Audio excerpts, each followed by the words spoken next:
All right, now we're going to talk about the fourth thing that we can do with money, and that is to give it. We've already talked about earning. It's the starting point for all of this is earning the money. We've talked about spending it. We've talked about saving it. And now, fourthly, we're going to talk about giving it. Now, when I was a kid, I remember my parents and I going on a trip. We were driving somewhere and we were at a gas station. And I remember somebody walking up to my dad while he was pumping gas. And he was talking to him. I could tell that it was a unique conversation. Dad got back in the car. I said, "What was that conversation about, Dad?" And he said, "Well, this guy was asking for money because he needed gas to get to where he was going." And I think what Dad did is bought him gas. He didn't give him cash, but he bought him some gas. And I remember just being struck because that's the first time as a kid that I could remember seeing my parents give to meet the needs of someone else. And that childhood memory, I was pretty young, has really stuck with me and has been something that really impacted me as a kid. Giving is something that is truly powerful. And I would go so far as to say giving is something that is more fulfilling than spending. All right. Now, a little bit of background on me. I'm a Christian. I believe that the earth is the Lord's and all its fullness. I believe that God owns it all. He created it all, that He created me, and that when I'm able to earn money, it's because of the gifts that He has given me to do that. So I believe everything belongs to Him. And so one of the commitments that our family has is we want to share a portion of everything that we earn with our church family. We want to give to them out of what has been given to us from the Lord. I believe even further that the giving nature of Jesus Christ in dying for me and rescuing me compels me to look for ways to be giving to people around me. Now that's hard. I'm not going to say that that's easy because I'm a selfish person. And I'm focused on the things that I want and the things that I long for, and to give some of what I am taking care of, some of what I'm managing to someone else. It's hard, and it's something I have to pray about. But it is one of the most fulfilling things. And so I want to commend giving to you. It's a blessing to be a recipient of giving. Not long ago, I was in a drive-up line, and someone paid for my meal ahead of me. And that was just the nicest gesture, and it just felt great to be a recipient of that. But what was even more fulfilling was the opportunity that I had a few days later to do the same thing for someone behind me. I would say that felt even better, being able to bless someone unexpectedly. I didn't even know them, they didn't know me, but it was just a blessing to be able to share God's resources with that person behind me. So I think that giving may feel like a sacrifice, but at the end of the day, it's really one of the most enjoyable things that you can do with your money. And it does something that we claim here as a phrase at our bank. It invests in those things that will outlive you.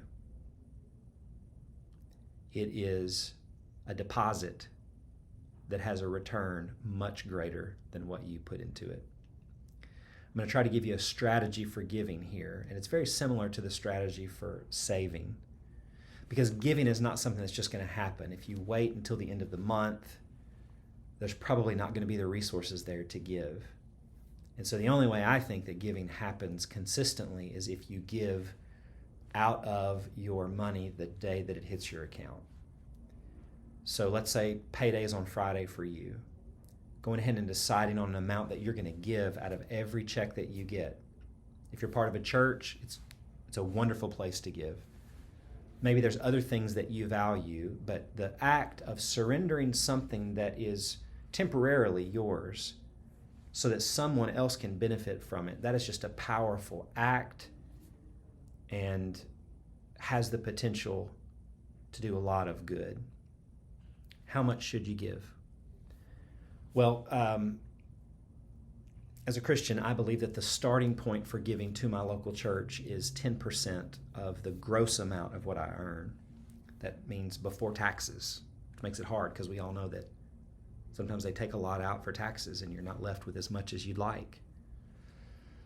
But 10% is a great starting point. So if you got $500 on your paycheck on Friday, then giving 50 of that to someone else or to another institution, that's just an idea.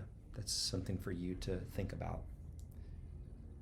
But I would want to encourage you not to get caught up in the percentage or the amount that you're giving. Although those are important, I'd really just focus on the discipline of giving, on just being aware that there are other people out there in need, that there are other people that have gaps in resources, and that your ability to meet that is an incredibly fulfilling human thing to do. Now, you might say, I don't have enough money to save. I saw your last video, and I don't even have enough money to put aside to save, let alone to give. Where am I going to get this? So I would turn our attention to a parable in the Bible that Jesus told about a group of people that were gathering together to give their offerings. This was a regular practice in Jerusalem at that time, and certainly all throughout Israel. People were giving their offerings, and there were some wealthy people that were putting in large sums of money. A widow walks up and gives kind of equivalent to a penny, just something very small. And some of the religious leaders were kind of laughing and joking that this woman is just throwing a penny in here. Why even waste her time?